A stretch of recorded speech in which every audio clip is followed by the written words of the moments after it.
Olá, muito boa tarde a você. Começa agora o Assembleia em Foco, primeira edição. Os trabalhos da sessão plenária de hoje no Parlamento Maranhense, as matérias apreciadas pela Comissão de Constituição, Justiça e Cidadania, propondo orientações para quem teve prejuízos por causa do apagão que atingiu os estados brasileiros há uma semana. E veja também o vício de utilização do aparelho celular e seus problemas para a saúde mental. O Assembleia em Foco, primeira edição, está começando.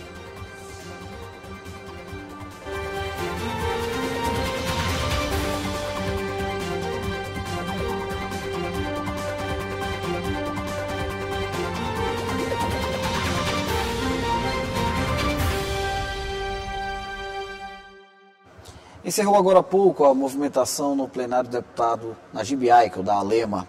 Deputados iniciaram as sessões plenárias da semana com vários assuntos tratados na tribuna. A gente conversa agora com o Joelson Braga sobre esse assunto. Muito boa tarde, Joelson. Olá, Ronald. Boa tarde a você, boa tarde a todos que nos assistem. Tivemos uma sessão hoje bastante movimentada aqui no Parlamento Estadual, essa primeira sessão da semana. Vários projetos foram apreciados e votados, o quórum altíssimo. Aqui chegamos a ter 39 parlamentares aqui na casa, marcando presença.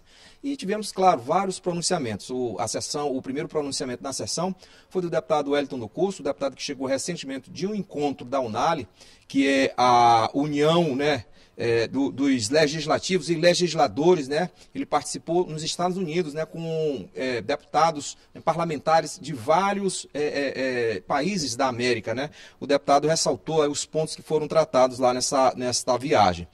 A deputada Cláudia Coutinho também fez um pronunciamento aqui solicitando a inclusão, de um festejo religioso lá na cidade de Matões, para que passe a ser patrimônio cultural e imaterial do Estado. O deputado doutor Iglesias voltou à tribuna aqui também se posicionando, demonstrando preocupação, na verdade, quanto ao endividamento de maranhenses que fazem jogos de aposta, aqueles jogos eletrônicos. O deputado demonstrou preocupação com o endividamento, já falou até que, inclusive, algumas pessoas adoecem por conta desses jogos aí. O deputado Rildo Amaral pediu a atenção especial da comissão aqui da Assembleia Legislativa, a Comissão de Obras e Serviços Públicos, para que solicite do DENIT um posicionamento sobre a conclusão de uma obra lá na BR-010, num trecho lá da 010 que passa lá em Imperatriz. Segundo o parlamentar, vem causando muito transtorno e há muito tempo a obra vem de forma lenta, e vem atrapalhando a vida do pessoal lá de Imperatriz. E o último pronunciamento também, tratando de Imperatriz, foi da deputada Janaína Ramos. Ela destacou as obras que vêm sendo realizadas pela prefeitura lá de Imperatriz, na recuperação da infraestrutura da cidade, que ela disse que a cidade passou por muitos problemas, principalmente com a chuva, e aí agora a prefeitura local lá de Imperatriz vem realizando algumas obras, melhorando aí a infraestrutura da cidade. Este, portanto, foi o resumo da sessão ordinária desta terça-feira.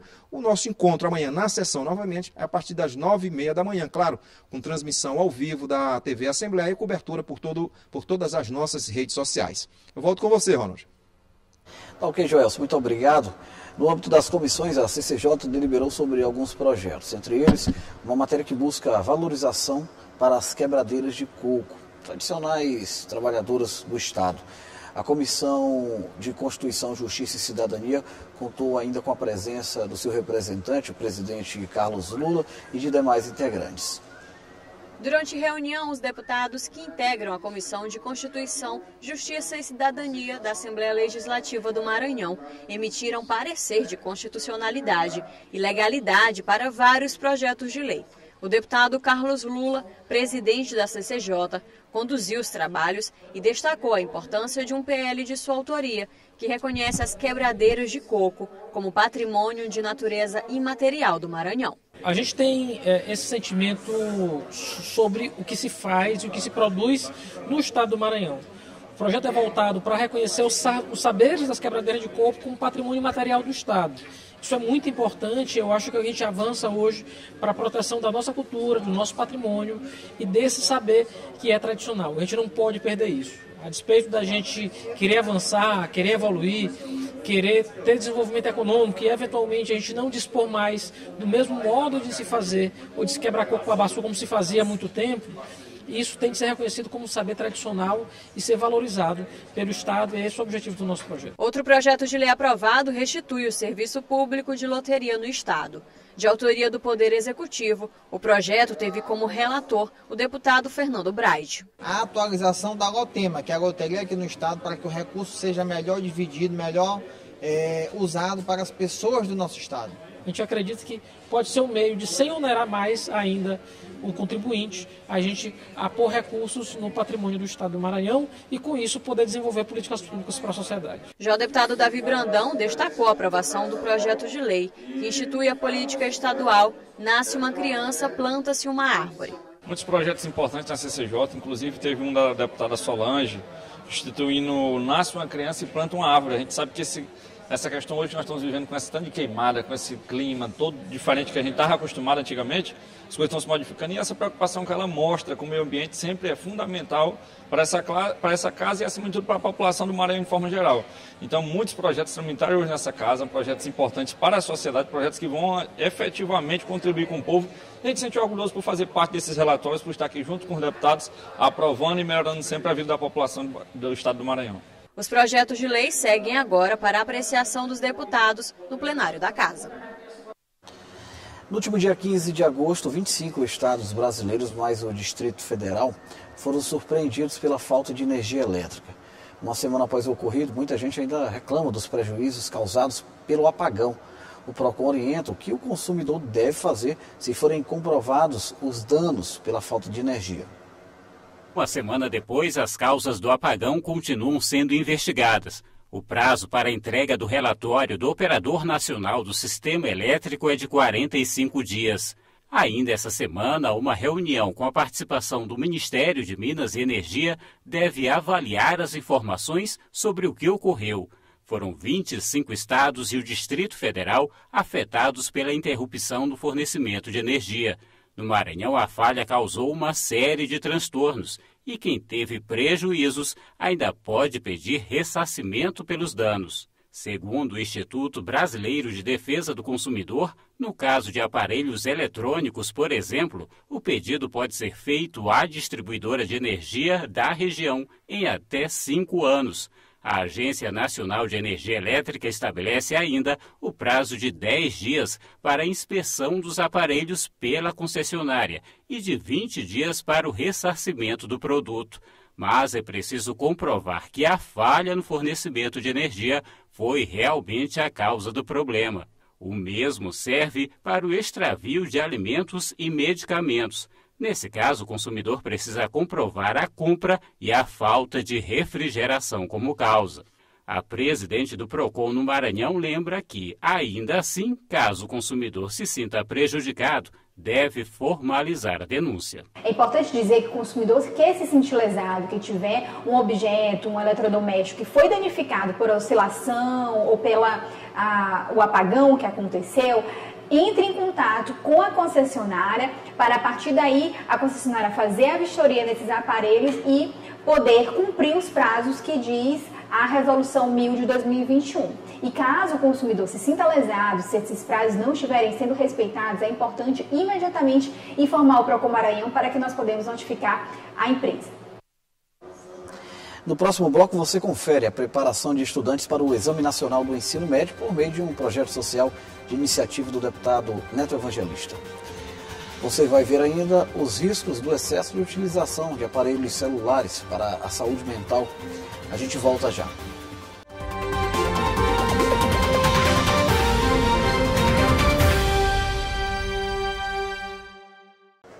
Estudantes de famílias de baixa renda estão recebendo um reforço preparatório para o Exame Nacional do Ensino Médio na capital. A iniciativa é do deputado Neto Evangelista e busca garantir melhores condições aos alunos e alunas de ingresso ao ensino superior. Apostila nas mãos e olhos atentos para a aula. Mirelle não perde a chance de aprender um pouquinho mais sobre os assuntos que vão ser cobrados no Exame Nacional do Ensino Médio, o Enem. Neste domingo, ela participou do primeiro aulão intensivo gratuito do projeto Aprova São Luís, voltado para estudantes que vão fazer o Enem e o processo seletivo de acesso à educação superior, o PAS, da UEMA. Bastante bom, porque como a gente não pode tem muitas pessoas que não podem pagar alguém para estudar. Aí como tem de graça, assim, é muito bom.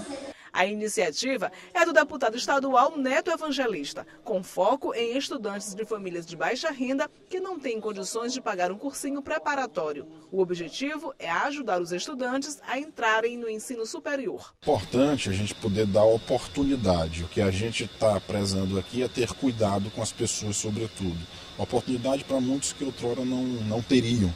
E a gente, obviamente, reforça todo aquele ensino que é feito dentro do sistema educacional do nosso estado, colocando aqui para eles uma prova São Luís, uma oportunidade com uma equipe muito boa de professores, uma equipe preparada para colocar eles para passar no Enem. Aqui não está preocupado nesse momento apenas com o aprendizado, mas com a preparação para a aprovação do Enem. As aulas do Aprovação Luís acontecem em 4 polos da capital: Cidade Operária, Coab, Centro e área Itaquibacanga. Serão 8 domingos de aulas com professores experientes em cursinhos preparatórios. Essas revisões, principalmente para alunos como aqueles que eu encontrei aqui, com sede de conhecimento, os olhos brilhando, sabe? Tornam esse processo muito mais interessante, até porque a nossa intenção aqui, além de transmitir o conteúdo, porque certamente eles sairão daqui muito mais seguros em termos de conteúdo, é também transmitir esperança, é também transmitir alegria, é fazer com que eles saiam daqui com uma autoestima mais equilibrada, mais elevada, sabe? As inscrições ainda podem ser feitas pelo site www.netoevangelista.com.br. Tá aí uma ótima oportunidade para quem quer aprender mais e tornar-se universitário. Vai me ajudar bastante a obter conhecimentos com o professor e tentar obter uma nota boa. A Companhia de Saneamento Ambiental do Maranhão informou que vai realizar uma paralisação programada no fornecimento de água em São Luís amanhã, quarta-feira, na região do bairro Sacavém, em razão da necessidade de manutenção preventiva na estação de tratamento local. Segundo a CAEMA, a suspensão temporária vai ocorrer a partir das 8 horas da manhã. O fornecimento deve normalizar até as 5 da tarde do mesmo dia e deve atingir, inclusive, aí, vários bairros da capital maranhense. O uso excessivo do celular é cada vez mais comum, principalmente em uma sociedade que utiliza a ferramenta para praticamente tudo: transações bancárias, anotações, interações por meio das redes sociais. E muitas vezes a utilização do equipamento eletrônico já é vista como um vício e tem preocupado especialistas em relação aos cuidados necessários com a saúde mental. Nomofobia, caracterizada pelo medo irracional de ficar sem celular ou ser impedido de usá-lo. Conceito que nem todo mundo conhece, mas que representa uma condição presente na vida de muita gente. E todo mundo tem uma justificativa, como, por exemplo, a necessidade pelo trabalho. Praticamente todo o horário de trabalho, das 7 às noite, assim. Só quando vou dormir que eu não uso. Porque eu trabalho muito através do celular, entendeu? Tem quem reconheça que usa bastante, mas longe de considerar um vício. Trabalho, dia a dia, família também, né? Que a gente se comunica através mais do WhatsApp de hoje em dia, então uso diariamente. E você, se, por exemplo, esqueceu em casa, volta para buscar ou passa o dia Não, passo o dia tranquilo sem ele. Passo o dia tranquilo. Não se considera com vício isso? Não, ainda não. No momento não. Já a Iole... Sou viciada. Assume que é viciada. Sou viciada. Não passa um dia sem. Já pode tirar foto e postar. Pois é, ele facilita muito no dia a dia. No meu caso, por exemplo, acabou se tornando fundamental durante o trabalho. Mas e quando toda essa facilidade acaba se tornando um vício e prejudicando a saúde? Foi o que aconteceu com Maiara, que só percebeu quando a situação passou a afetar a rotina. Não estava mais vivendo, eu acordava, celular, eu dormia, celular. E também minhas coisas estavam para fazer, né? Minha filha, casa, não limpava, tudo isso vai consumindo. O vício, gente, ele é algo de outro mundo, sabe? Ele mexe com o seu prazer imediato. O levantamento do portal Electronics Hub, especializado em consumo de internet e meios eletrônicos, mostrou como esse comportamento vem crescendo no país. E os números também chamam a atenção. No Brasil, entre 2019 e 2021, o uso de smartphones aumentou 64%. E não é só isso não. O tempo em que a gente passa com eles também aumentou. Nesse ponto, somos o segundo país no mundo. O levantamento mostrou ainda que quase 23% desse tempo é ocupado com redes sociais. Ficar atento a algumas atitudes pode ser fundamental para identificar a necessidade de ajuda. A gente pode relacionar o excesso com o sofrimento. Quando a pessoa deixa de fazer outras atividades prazerosas, deixa de dormir, deixa de se alimentar, deixa de fazer exercício para ficar apenas no celular. Isso é um excesso que vai gerar sofrimento direta ou indiretamente. O psicólogo diz ainda que evitar estímulos e estabelecer mudanças na rotina podem ajudar a reverter a situação. Uma vez que você entenda e compreenda que aquela atividade te gerou vício e você decidiu parar, você tem que substituir essa fonte de prazer perdida, seja através de atividades prazerosas, exercício físico, que é muito importante porque vai aumentar a sua endorfina e serotonina, que são precursores do bem-estar. E para ter uma verdadeira recuperação integral e sistêmica, é muito importante que você tenha um bom descanso, ou seja, não subestime o sono e não subestime a alimentação. A terça-feira amanheceu ensolarada em São Luís. Agora a gente fica por dentro da previsão do tempo com a Ananda Fontinelli. Muito boa tarde, Ananda.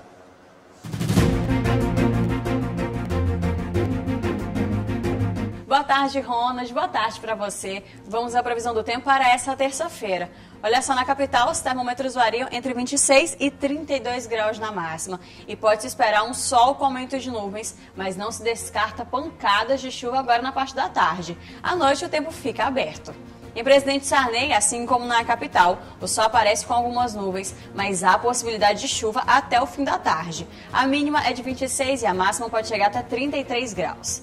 Já na cidade de Lajeado Novo, o tempo continua nublado, sem chance de chuva na região, e os termômetros variam entre 25 e 36 graus. É isso, Ronald. A gente volta a se encontrar amanhã. Até lá! Beleza, Nanda, obrigado. Vamos ao intervalo. Daqui a pouco a gente volta com os destaques do site da Assembleia Legislativa. Você vai ver ainda memórias do bairro Liberdade registradas na literatura por meio do livro Boi Solto, de Alcimar Pinheiro. A gente volta já.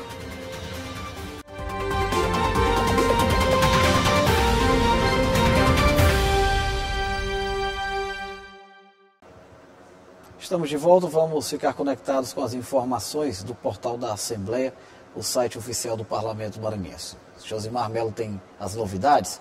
Conta pra gente, Josimar, muito boa tarde a você. Boa tarde, Ronald, e a todos que acompanham a Assembleia em Foco, primeira edição. Vamos aos destaques do portal da Assembleia para esta terça-feira. Comissão de Constituição e Justiça aprova pareceres a projetos sobre carteira estudantil digital e programa de capacitação. O programa Pautas Femininas da Rádio Assembleia recebeu representantes da AGERP. Eles lançaram o programa A Ter Mulher, iniciativa inédita em todo o Brasil. O concurso da Lema, as provas objetivas foram realizadas no último domingo e o gabarito oficial será divulgado nesta terça-feira. Para acompanhar as reportagens completas, acesse nosso site al.ma.leg.br. Com você, Ronald. Muito obrigado, Josimar. Um dos bairros mais populosos, históricos e tradicionais de São Luís está retratado agora em obra literária. O livro Boi Solto, do escritor Alcimar Pinheiro, traz memórias da comunidade, com vários contos que retratam a infância do autor. Vamos conferir os detalhes na reportagem de Carla Bianca. O autor é Alcimar Pinheiro, médico e professor que resolveu imortalizar o bairro onde nasceu na obra literária Boi Solto. São 50 contos que retratam as memórias de uma infância vivida na Liberdade, em São Luís, O bairro é considerado o maior quilombo urbano da América Latina. Eu resolvi escrever para deixar um registro do que foi a infância de alguém que nasceu, passou toda a infância, toda a adolescência aqui no bairro da Liberdade. Para que as pessoas, ao longo do tempo, se tiverem interesse em saber como era a Liberdade 50, 55 anos atrás, foi a época da minha infância, saber como é que era o bairro, o que tinha de atração. E acaba sendo eu diria sem nenhuma pretensão, mas um legado histórico, né? Como registro dessa época. A obra propõe uma imersão a um tesouro de recordações vividas pelo autor, além de destacar histórias que aconteceram no bairro, expressões usadas em 1918 e os locais que se tornaram referências até os dias de hoje, como o Matadouro, que deu origem ao nome do livro. Boi solto é uma expressão, na época era muito comum no bairro. Tanto que eu digo sempre assim, se você estiver perto de alguém que daquela época morou aqui, falar boi solto, ele vai saber a que está se referindo. Né? É porque como aqui era o matadouro, né? As reis eram, o gado, o boi era abatido aqui para abastecer a capital, e esses bois fugiam, né? Eles ficavam confinados lá no matadouro, mas às vezes fugiam. E quando eles fugiam, eles saíam desembestados aqui pelas ruas. E a molecada saía atrás correndo. E para avisar que tinha boi na rua desgarrado, se falava boi solto, boi solto, boi solto. Então essa expressão ficou característica. Tanto que quando na época estava tudo quieto, se falava boi solto, as pessoas que estavam, por exemplo, sentadas na porta, corriam, entravam em casa, fechavam a porta, e já sabia que de algum lugar vinha um boi aí enfurecido. Era essa a expressão alusiva a isso. Quando pergunto quais contos lhe chamam mais atenção, Alvimar explica com um largo sorriso que são as histórias que serão lembradas por várias gerações. A gargalhada geral seguiu-se a figura de Biné, com os fundilhos enlameados e sujos que destacavam com a brancura da calça. De volta para casa, para a troca de roupa, ainda ganhou uma boa sova. Estive dia desses com Biné pretinho, hoje cego por um glaucoma. E demais risadas lembram essa história. O Assembleia em Foco, primeira edição, fica por aqui. Você pode rever as reportagens por meio do site aéreo.ma.leg.br. Tenha uma ótima tarde e até amanhã.